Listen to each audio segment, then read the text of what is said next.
sama PDI Perjuangan. Aduh. Nah ini bayangin Pak Dr. Sindunata, aku baca aja, hebat banget. Ia hanya mau orang mengerti, harapannya adalah matahari dan jagonya adalah penderitaannya sendiri.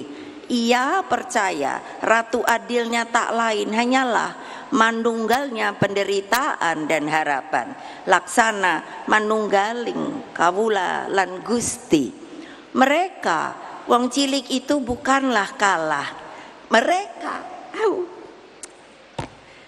hanya menitipkan rahasia penderitaan, tempat tersimpannya harapan akan masa depan di negeri yang indah, yang gemah, loh jinawi, Indonesia Raya yang kita cintai.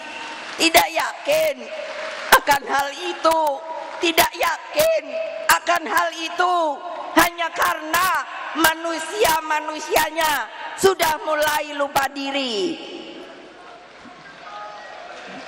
Ayo, siapa yang mau insaf?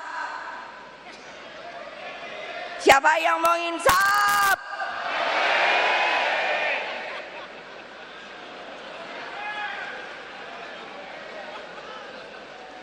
Saudara-saudara sekalian, rakyat Indonesia yang saya cintai dan banggakan dengan tulus, ikhlas, sudah menjadi tugas sejarah kita untuk tidak pernah berhenti berjuang, mengangkat harkat dan martabat para petani, buruh, dan nelayan.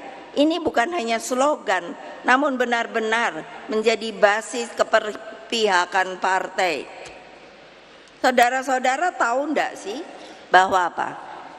Para petani kita, itu mbak pergi deh, temuin deh, bahwa apa?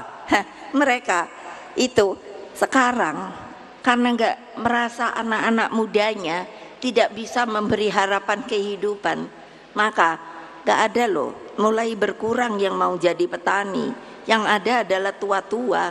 Lalu bagaimana kalau enggak ada makanan? Karena enggak ada yang mau membuat, yaitu pertanian dan lain sebagainya.